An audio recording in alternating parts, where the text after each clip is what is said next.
The biggest mistake proactive and detail-oriented students make when completing the Common App. That is the topic of today's video. My name is Craig Meister. I'm a college admissions coach. You can learn more about me and how you can work with me one-on-one throughout the entire college admissions process on my website, which is collegemeister.com. And if you're interested in learning about whether or not you are or your student is on track for selective college admission in the United States, visit areyouontracktogetin.com. Again, that's areyouontracktogetin.com, at which you will complete a free 3-minute assessment. Your results will be emailed to you right away, and they will help you clarify whether or not you are or your student is on track for selective college admission in the United States of America. It's August 1st, 2024, and that means the Common App for the 24-25 admission cycle has gone live. And it also means that very aggressive, proactive, detail-oriented students are today and very soon after today, in the coming hours and days, going to be completing feverishly as many pages of the Common App as they possibly can to get a head start, because the early bird gets the worm. They know that to be true, but to get a head start on completing this arduous task, which is known as your Common App, and all the supplements associated with it. And I really give these kids props. I do not want to in any way diminish the fact that they are aggressively trying to and proactively trying to get ahead of things on August 1st and in the first weeks of August. And even for other students who maybe turn around on this Common App as late as after Labor Day, there are plenty of students that come up to it later in the cycle who take the same approach. Like, now that I've got it in open, now that I've created my account, I might as well just bang through as many of these pages as humanly possible in order to get to the meaty part of the application, which most students know to be the essay and then ultimately the supplements and the supplemental essays. But today we're talking about the big mistake that all of the students I just described make. Not all, but let's say 95% of them, which is they get to the first page of the Common App, which is the profile page, and they complete it quickly. It's easy enough to do. It's a lot of biographical information. Then they get to the family page. It's the same thing. More questions about the family. Easy questions to answer as long as you know where your parents went to college and the year they graduated and everything.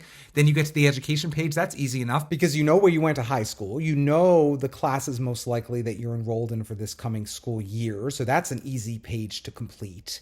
Then you've got the testing page. Of course, you know whether or not you're going to probably submit test scores or want to share your test scores or not, and which test scores you want to share. Maybe in some cases, there's some kids who are still testing and they don't know for sure if they want to share yet, but they'll at least fill it out so it's ready to go. Then they'll get to the activities page and they're like, oh, this is sort of a bear, but I'll do it.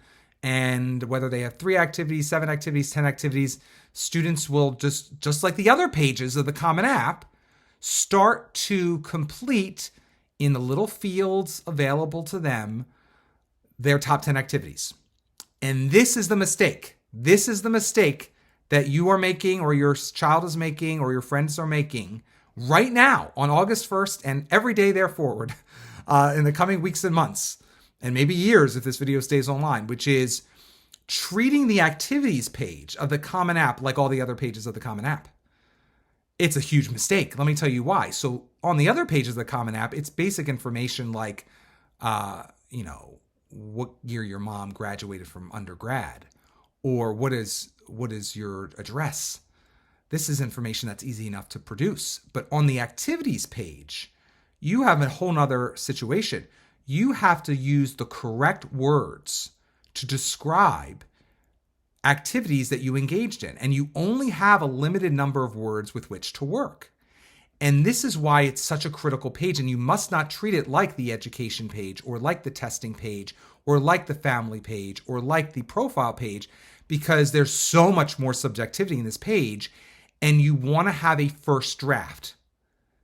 And that is not the Common App. Unlike Word or especially Google Docs, where you can track changes as you go and as you update. You can't do that in the Common App. So I strongly advise against just getting to the activities page and starting to bang out each entry as if it's another part of your application, because let's say you want to reword it later, or let's say you're not using your words as wisely as you possibly could in those little fields of 50 characters here or 150 characters there. It's really important that you look at things from a sort of a 360-degree angle or view on a Google document, ideally, before you start plugging it into that page, because you want to say it just right. You don't want to use the wrong verbs. You don't want to use the wrong adjectives, nouns, to describe your titles or your actions or what you achieved within any one of these activities. And if you just do a rough draft of it, first of all, there's not enough space really to see well often. You have to drag that little box a little wider in most cases. But even if you get the box wide enough where you can see it, you may go back and forth between, should I use this verb? Should I use that verb to describe your activities better, or your actions better or worse? Do I want to use all three of my official titles, or do I just want to use two of them because maybe only two will fit, and which two to use? So you get to play around with that much more if you do this first on like a Google or Word document. And this brings to mind the fact that this is basically a Cliff Notes or a Spark Notes resume that you're putting together on the activities page of the Common App. And the word resume is key. You want to have an unabridged resume with all of your awesomeness included in it before you narrow it down to an abridged or Spark Notes or Cliff Notes version of your resume. So Great Expectations was written before the Cliff Notes version of Great Expectations. This is a Charles Dickens novel for those who do not know. Same idea. Your awesome resume must be written before your Cliff Notes or abbreviated version of your resume can be written. The activities page of the Common App is your Cliff Notes or abbreviated version of your resume. So you must start on a blank slate. And that is, again, a Google or Word or whatever other word processing program you're using document, where you can just run hog wild and share all the juicy details about every title you've had, every activity you've engaged in, every verb possible to describe everything you accomplished within that activity. And then once you see the full spectrum of what you've accomplished since the summer after 8th grade and later, only then can you or should you copy and paste the characters that will fit into this activities list that are the most impressive and compelling about you. And all the others can stay on that document, saved in a nice safe space on that document for maybe later use. And when I say for maybe later use, this is why I created How to Build an Extraordinary Extracurricular Resume.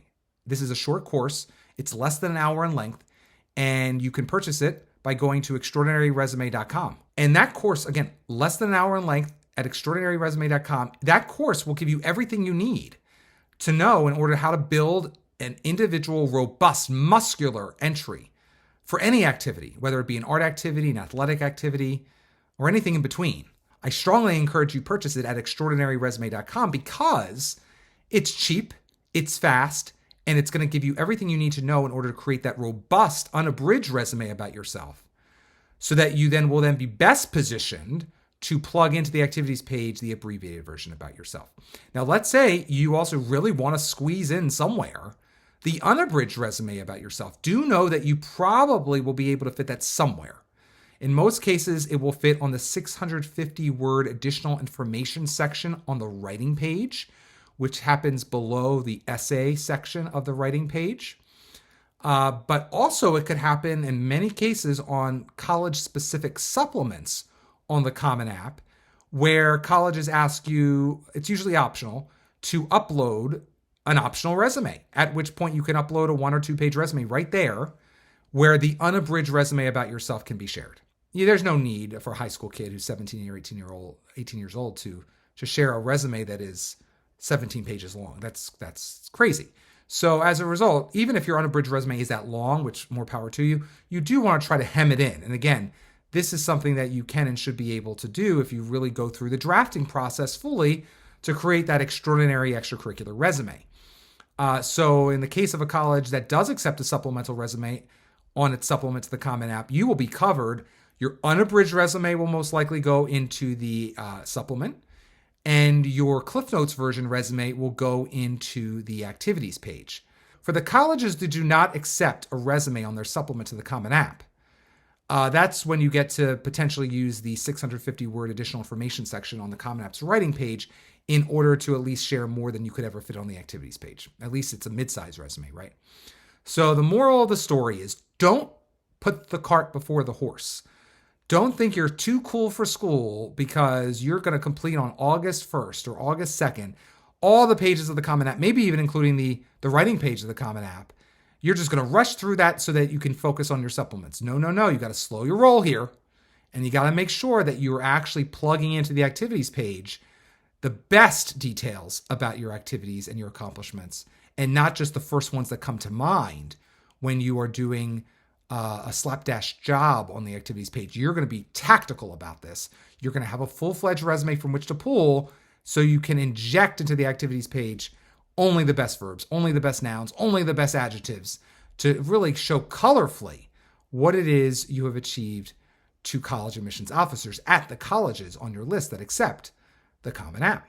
Now, I do want to share one more thing, which is, let's say you have completed the common portion of the Common App, and you've also completed one of your Common App supplements. And this is really important to you. You really want to get into this college. If you want to be sure that you've done everything you possibly can to put your best foot forward on your Common App and one Common App supplement, you really should consider purchasing My Pre-Read. What is My Pre-Read, you ask? Well, I'm very happy you did. When you finished your Common App and you want to know if it's as strong as possible and whether or not, in its current condition, your chances of admission are impressive, inconclusive, or inadequate, you want My Pre-Read. Getting My Pre-Read now means having me review your entire Common App, just like an admissions officer or admissions committee will review it later, and receiving by email no later than the time you reserve a comprehensive report highlighting what is working and what is not working on your full Common App and one Common App supplement. If you've yet to submit your Common App, My Pre-Read may motivate you to make adjustments to it before your deadline. If you've already submitted your Common App, My Pre-Read will prepare you for what I deem to be your likely admissions outcome at the institution in question. So this is what I call infotainment. You're going to be informed and you're going to be entertained by what Craig Meister thinks about whether or not your application is in tip-top shape to be accepted. So I do strongly recommend that you go to my website, a special website for the sole purpose of My Pre-Read, which is mypreread.com. So again, if you're interested in learning more, go to mypreread.com. If you enjoyed today's video, please give it a thumbs up and consider subscribing to my channel. If you'd like to work with me one-on-one throughout the entire college admissions process, go to my website, which is collegemeister.com. Until next time, stay safe, stay well, and most importantly, stay stress-free throughout the entire college application process.